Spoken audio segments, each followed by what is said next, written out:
Hey, what's going on, everyone? We have another Brand Doctor podcast episode ready to rock and roll here.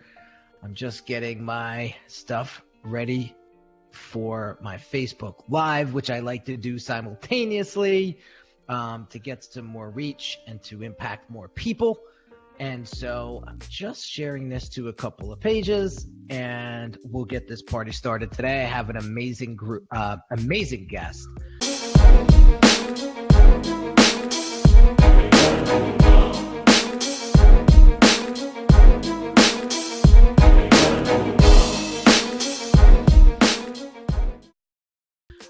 Who reached out to me on Instagram, and it's funny because we were just talking about it, and it's, how do I say this? Social media has made this world a tremendously small place. I'm sitting in New Jersey. My guest is sitting in Long Beach, California, and through Instagram, we were able to connect and really share each other's stories, share each other's messages. And it was funny. I said, "How did you find me?" And he said, "Well, I was searching hashtags, and I hashtagged podcast, and one of your pictures came up. I went to your Instagram account. I read some of your posts. I resonated with it, and I immediately DM'd you and said, 'Hey, would love to be on your podcast. Do you have any slots open?' And I said, 'Absolutely.' And boom, here we are today. So without further ado, I want to introduce to you Armando Hart from the Hart Method. So what's going on, Armando? What's shaking? How you doing, Henry? Thank you for having me on. And what you just shared is exactly the opportunity that we all have at our fingertips with the phone. You know, we just have this ability and this capacity to connect with amazing individuals. And we all have a platform, and we all have a story, and that's why I reached out to you, because I have a story that I feel goes beyond me, and I just want to thank you for allowing me to share that with you today. Dude, no problem. It's my pleasure. And so let's dive into it. So I want to know why you began your brand in the first place, first and foremost. It's funny, because I really feel that for me, it's not so much about developing my brand. As a little child, as a small child, I used to have this vision of being someone of purpose, of being someone that had a message to share. Along with that dream, along with that vision, I wanted to reach the potential of my body as an athlete. I grew up having this dream of being an Olympian and winning a gold medal one day. That was my dream as a boy, which it's funny, but I never shared that dream as a boy because I felt like it was something that was too big for me. I was labeled as timid, I was labeled as shy, and I never shared that dream, but I always held it in my mind, along with the dream of being someone of purpose. And I really felt that I was put in a position to keep my dreams small and to Why was that? Think it was due to my environment. I was born of immigrant parents, and I felt like they had already accomplished their dream for being here. So I was told growing up that just having a 9-to-5 with benefits was enough. And that was success. And even success, the way that success was viewed was different from what I felt. It just didn't feel right for me. And as I started, being involved in sports and started running, I started to believe in myself. I really felt like there was something that I had in me that I could, engage myself with and hopefully accomplish my dream. So to answer your question, I feel like my brand has been an evolution. In 1996, I was able to qualify for the Olympic Games, and 2 months before, I tore my hamstring. And to be that close to a dream, to be that close to something that I've always dreamed of as a little boy, and to have it just be snatched away, was a very traumatic experience, but that traumatic experience for me was the seed of my brand. To answer your question, so that's how the Hart method was born. So let's talk about the Hart method. Let's talk about the Hart method. Yeah. So what exactly is the Hart method? The Hart method is an approach to physical movement that brings people back to their essence. I felt that when I was an athlete, I was so focused forcing my body for results that it took me away from this natural essence. And I'll give you a little story. When I was, after my injury in 1996, I moved to Houston, Texas to train with one of the best coaches that was around at the time. His name was Tom Tejas, and he trained Carl Lewis, which was he's a 10-time Olympic gold medalist. And I trained with him. And one of the most powerful things that he told me, and I was expecting to hear this magical formula of what it was for me to, my goal was to run under 10 seconds. And he just said to me, "You just got to put your foot down." And I was like, "What?" He goes, "Just put your foot down." And I was like, "What does that mean, put my foot down?" I've been trying to do the opposite. I've been trying to drive my knee up. I've been trying to move forward. And I really thought about that because around that time, my relationships were falling apart. I felt like I wasn't in my power. I wasn't happy. I was still dealing with the my trauma that I had the year before of not qualifying for the Olympics. So I was a big mess. And so I was reading books on how to be a better person, how to be a better man. And I read this chapter in one of the books that I was reading, and it said the power of putting your foot down. So I made this connection between what this coach told me on how to move forward my body in the most optimum way, and at the same time, this book on personal development is telling me to put my foot down in life. So I really thought about that, and that's where it all happened to me. Like this light bulb went on in my head, and I said, you know what? I'm here for something greater, and to put my foot down physically is actually a very powerful action, because the force that you apply down towards the ground equals the opposite force of the leg coming forward and up. So there's a synergy that happens when you put your foot down physically. It creates the opposite result. And in life, I took that teaching as well, and I said, you know what? I need to put my foot down with myself. I need to put my foot down in my life. I need to claim my power. I need to ground my power. And that for me was the first principle. That became the first principle of the Hart method. Ground. Put your foot down. And from there came gravity, the power of failure, because that also applies to physical movement. To move forward, let's say I'm standing just straight up and down, and I'm moving my knees gracefully, and I'm moving my arms, and it looks just like amazing how I move my body. But if I'm not falling forward, I'm not going anywhere. So in order for me to we could all look amazing, we could all look beautiful doing all these things, and it's relatable to now that we have social media. We can talk a good game. Which I want to dive into. Yeah. I want to dive into that for a second. So we'll come back, and I want you to give like a real high level of the Hart method before we leave, for hands down. Yeah.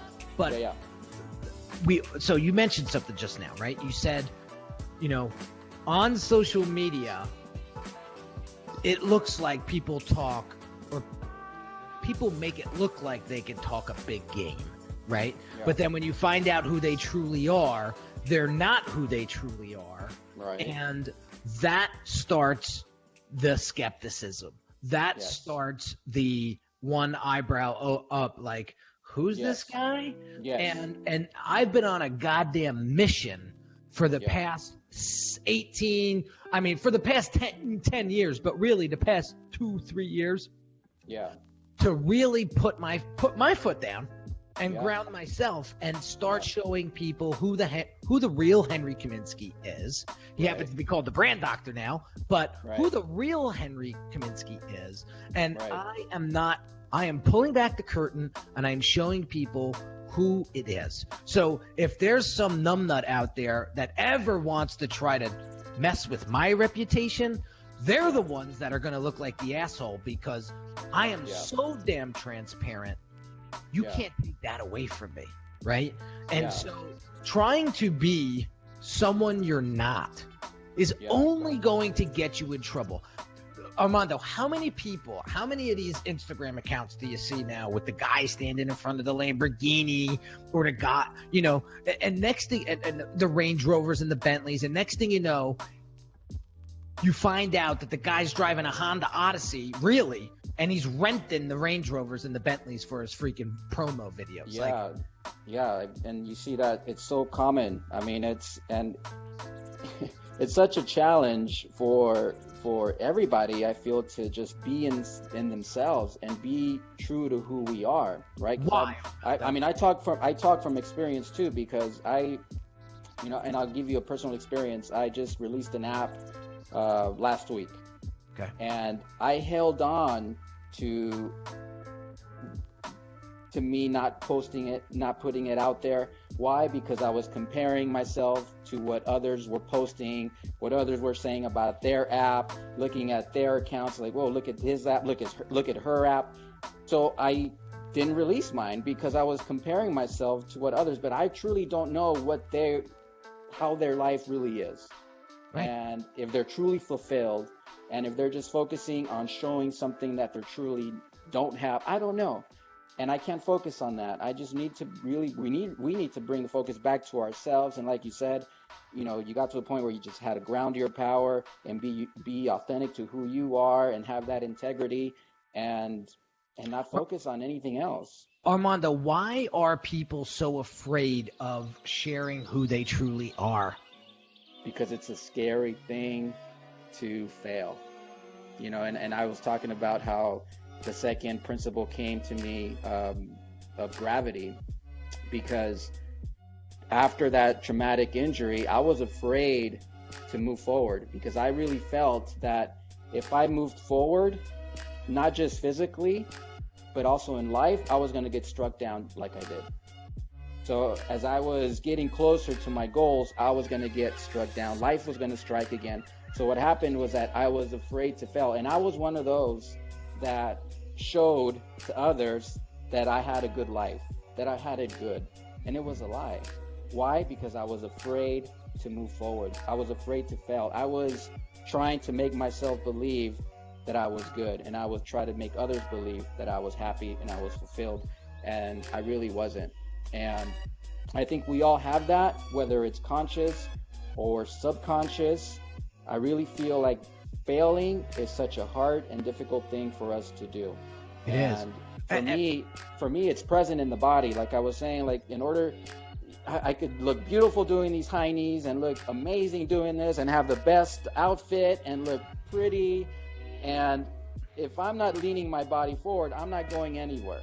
And I really think about that. And for me, my work is getting people back into their bodies and develop this awareness that they have with their bodies and their movement, and carry that on over to their life. Because once I made that realization that I was lying to myself and lying to others, then I started to really be present with myself, and I went ahead and started to make mistakes. I started to fail, because that for me was a sign of moving forward. And I still do that.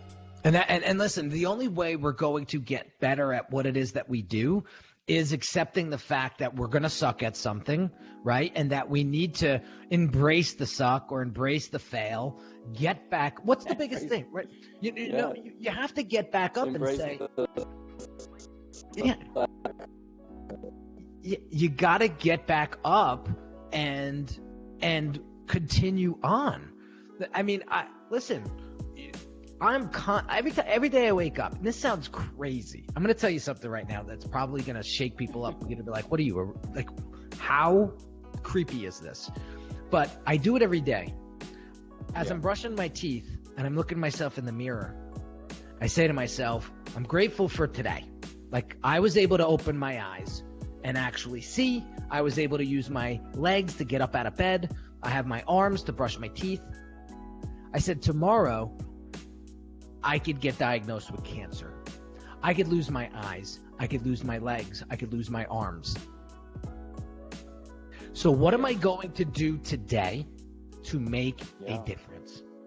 Yeah. What am I going to do today to make a difference, not only in my life, but in somebody else's life? It's funny. One of my clients just got back from a conference out. I forget where the hell it was, Vegas, LA, I forget. And he said it was funny how the room was divided. He said there was a handful of people out there that were just going in for the kill. They were only at that event to try to book clients, right? And they didn't care who they were, what they were. They just wanted a sale.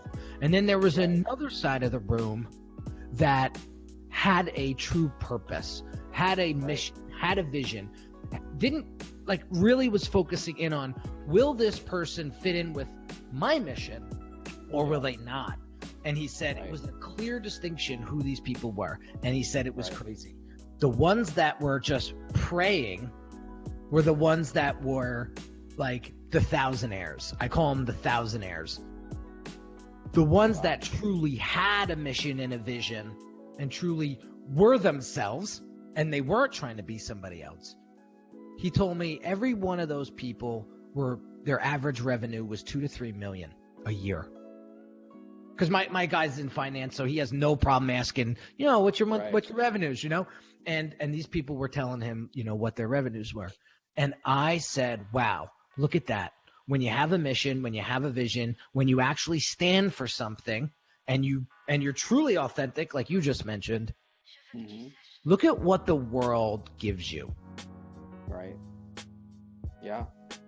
So that's my motivation. It's a little creepy, but no, it's not at all. It reminds me, there's two things that I thought about when you were talking about that.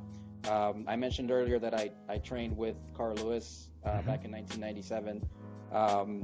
And if you knew, and if you watched Carl Lewis run, he would always start behind everyone else. He would always get out the blocks last. And towards the end of the race, he would, it looked like he would catch up to everyone else at the end of the race. It was almost like he was getting faster and everyone else was getting slower.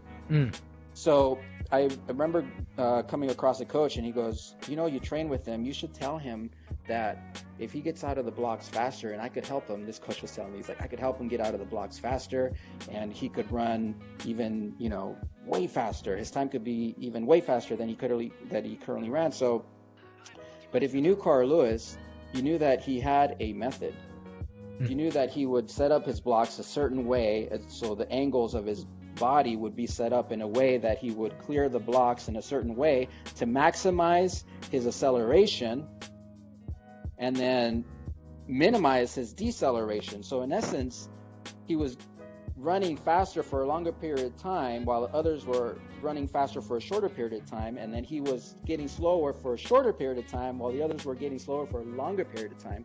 So it gave the illusion that he would always come back at the end and surpass everybody, but he needed to trust his process. He needed to trust where he was in the race in order for him to do that. And I think that's as a metaphor in life, we sometimes we get out of the blocks a little slow, and we don't, we try to change who we are because someone else is ahead of us, or we stop, we lose that integrity within ourselves because we want to catch up to everyone else. And I really took that into life and say, you know what, you have to trust your process and be authentic with who you are, and trust that, you're at exactly where you need to be.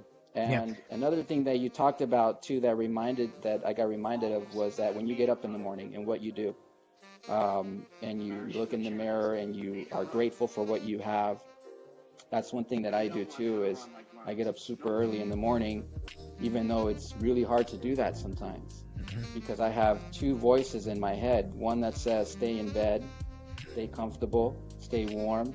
And I have this other voice in my head that talked to me the night before and told me, you're going to have a hard time getting up tomorrow, but don't listen to that voice, because this is essence talking.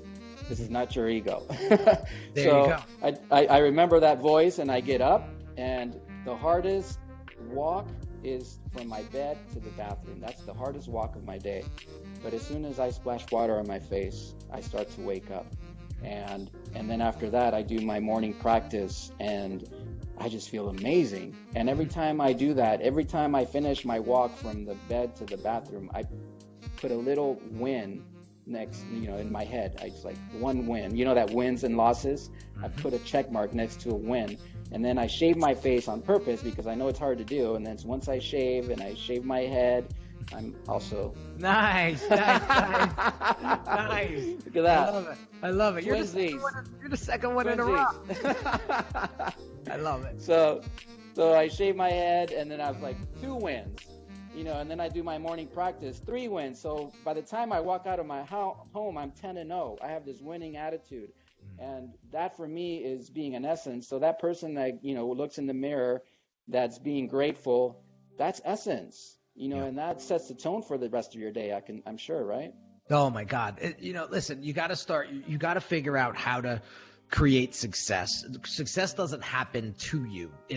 You create it. And so you got to set yourself up for it. I tell people all the time, like all of my Branding on Demand clients, all of my Brand Accelerator clients, before we even enroll them into the program, I make sure that their head is where it should be. Otherwise, the program will not work for them. So if they're not hungry, if they're not willing to take things to the next level, if they looking for the quick fix or the get rich quick, that's not me. And so, we got to set you up for success, and it starts here. It starts in your head. And if you're not thinking right, your outcomes won't be right. Your results won't be right. And so I want to make sure going forward that, and it's funny, it took me 10 years to figure this out, but you talked about grounding and putting your foot down. I have a very stringent qualification process now that I do. I don't take every client, I can only take 10 clients a month, which is that small already. Yeah. But with that, it's funny. It's a very slim number that you actually get to work with, because the majority of the folks, like you said, they're trying to be somebody they're not, and that doesn't resonate with me at all. All right. I've been there and got the t-shirt, so I get it. But I made a change. Because I said, I'm not going to be able to live my life for the rest of my life like this, right? So if you come to me and you're looking to get ahead and speed and hack your way through the world, not me, not a good fit. Go find somebody to help you hack whatever you need to hack. But so this qualification process is basically me chiseling down the person to see whether or not I'm going to be able to get this person result. Because at the end of the day, if I don't have 1,000% confidence that I'm going to be able to help this person, I'm not doing it. I'm just not doing it. And we all know, and the folks that are watching and listening to this, you're probably asking yourself, well, I'm just starting out, and you told me to take every client that you possibly can. Listen, it's a different scenario. You're just starting out. You got to get your feet wet. You got to figure out who you want to work with and who you don't want to work with. So I'm sticking to my guns. Work with as many people as you possibly can and find out who that demographic is that you truly want to serve. And then you can what works for you, right? Exactly. So you take that cinder block, and over time you begin to chisel that cinder block into a beautiful piece of art. And that's how you should build brand.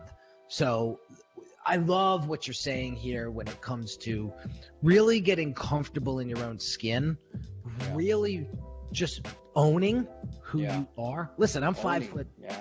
I'm 5'7". I'm not trying to play in the NBA. Okay. And I get that.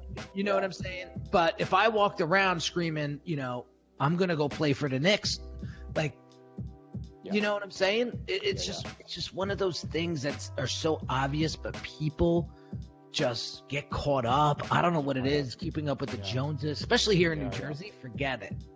Everybody's got to have the best card. Right. God forbid your neighbor's got something better than you. Right. It's bullshit. But I love what you're doing, dude. You think when you say chiseling down, do you think and for me, I work with athletes as well, and my easiest clients are children.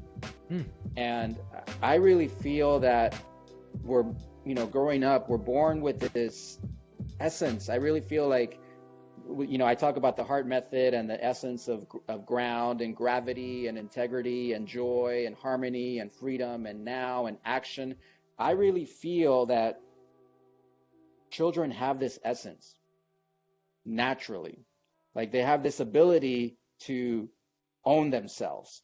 They have this ability to fail. And when they fail, they get right up and probably with a big old smile on their face and they go forward again. It's like, I really feel like they have this essence, and joy is one of the, essence, one of the principles also in the Hart method. And I really feel like children embody this as well.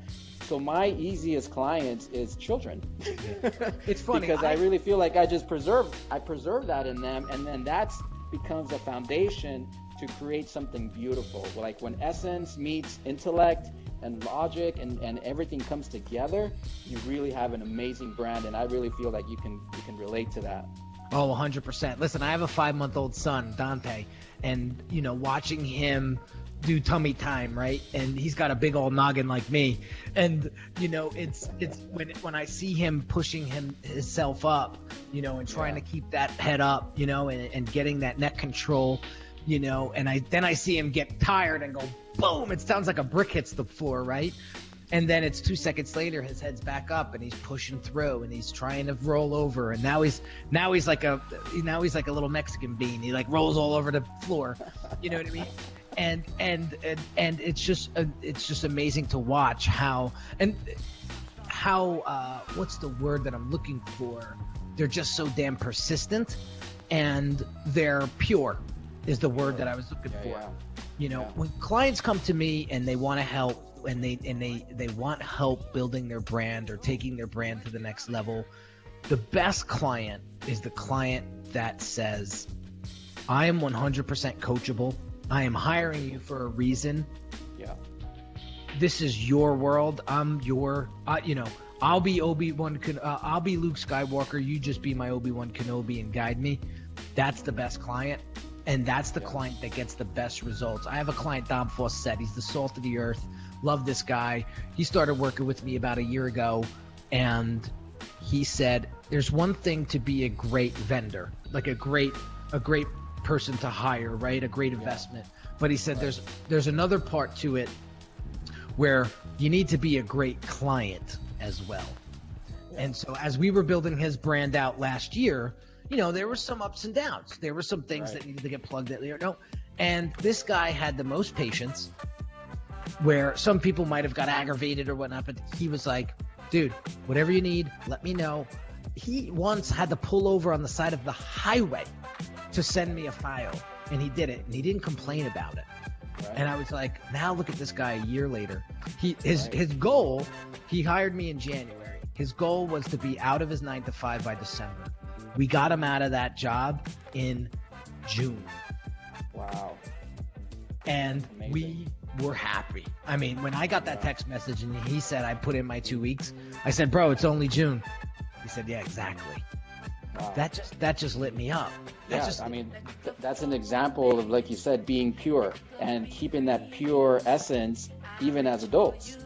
And it's like we all have these gaps, right? We have these gaps of where everything goes our way, or these spaces where everything goes our way. And we also have these spaces where nothing goes our way. I've been on both ends. Right? I've been on both ends. Yes, and that's it, and it's necessary, right? I feel like that's, like I said, that's forward movement. And it's exactly just like when the foot is being driven down, we don't appreciate the times where we go down. Like no one, that's the only coach that's told me, put your foot down. And I've always heard the opposite. Everyone appreciates the coming up. Everyone focuses on the knee being driven up. Everyone is focusing on results. We all focus on that, but no one appreciates the going down. No one's going to say, instead of saying, wow, look at his knee drive. Look at how graceful that knee comes up. Instead of saying that, we don't say, look at how he puts his foot down. Oh my God, look at how. Why? Because we all have this thing in our head that thinks going down is a bad thing. That falling down is a bad thing. And that's where our power lies, in those gaps where nothing goes our way. And, you know, people like Dan, like you said, they have that ability to say, hey, this is a part of me moving forward. You know, I'm okay with things not going my way. I have to still remain present and not expand this gap longer, because we get caught up in that and we attach ourselves to, and we become victims, and all of a sudden we make that gap even longer and longer and longer and longer, where we are like, who am I? That's right. Who am I? And that doesn't feel good, you know? That's a slippery slope. That slippery slope. Yeah. Yeah, that's all, dude. So I'm just looking at time. I could talk to you for hours. I could tell already. And I just met you. So, you know, it's funny. So we got to look. We got about 5 minutes left. Focusing in on this topic of discussion about trying to be somebody you're not, and staying true to yourself. You got 5 minutes. What are 3 key things that pressure's on? Yeah, three key things that somebody can do right now to help them feel more comfortable in their skin, which will help them live a better life and build a better brand. One of the most powerful things that I do, and I really would advise for everyone to do, is to develop a routine. Boom. Routine. So start a routine. A routine. And a routine that involves physical movement. Okay. Visualization. Number 2. Visualize what it is that you want. Visualize. So I would say, you know, whether it's working out, whether it's going in the hot sauna, whether it's going in the cold plunge, is developing this practice that you do daily. And if it's really hard for you to do something like that, to get up, you know, and do like a visualization meditation where you do some breathing exercises with it, and you set your intention for the day. Boom. What's number 3? And number 3 would be to trust your process. Yeah. Boom. Yeah. Trust your process, and ask for that while you do your practice. Ask for guidance. Ask your body's genius, your mind, body, and spirit to it knows, you know, first of all, you need to have the goal.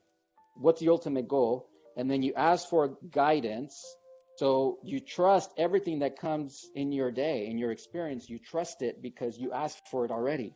So your body's genius knows what your goal is, what your vision is, and you ask for that guidance on a daily basis, on a moment-to-moment basis. And whatever comes your way, you have to trust it. And that helps me, because sometimes things don't work out the way that I see my day coming, right? Yeah, and that's life. You think your day's going to go a certain way, and all of a sudden, bam! You're like, where did this come from? Well, you know what? Okay. And every morning I ask for guidance, and I trust that this needs to be here. So there's that gap again. It's what I do with that gap that's going to create what comes next. Oh man, I love it. Yeah. Armando. We're gonna leave the audience with that. I appreciate you spending 48 minutes with us today and sharing your backstory, sharing your knowledge, sharing your wisdom, and it was very, very, very, very inspiring. I could only imagine how you felt that day when you tore that hamstring or what was it? Yeah, hamstring. Yeah, you tore your hammy and you said to yourself, that's it. My life may be over, right? I could only imagine. But you had the persistence, you had the balls, you had the heart to get back up and trust. Get into those rituals, visualize success, and what was the third one? Trust the process. So here you are. Yeah. Here you are. Yeah. So you're an amazing individual, dude. We got to have you back on the show. I think you're going to be doing amazing things in the next year. I can't wait. Real quick, some housekeeping stuff. Any of you guys that are watching or listening that haven't joined the Facebook group yet, the Brand Doctors Hangout, swing over there right now and pop in there. Armando's going to be part of that group very, very soon. along with, I think there's about 350 of us now in that group, and it's growing by the day. So go over there and check that out, as well as if you haven't shared this podcast with a friend or a colleague, please do. I totally appreciate it, and thank you in advance for that. And any last words, Armando, before we head out? That's it. I think it feels amazing. I can't believe we talked for 45 minutes. Me either. The time flies when you're having fun, man. My mother always used to say that. Awesome. So Likewise. There you have it, guys. Another episode. Thanks again for listening, and I'll catch you on the next episode. Take care. Thank you, Henry.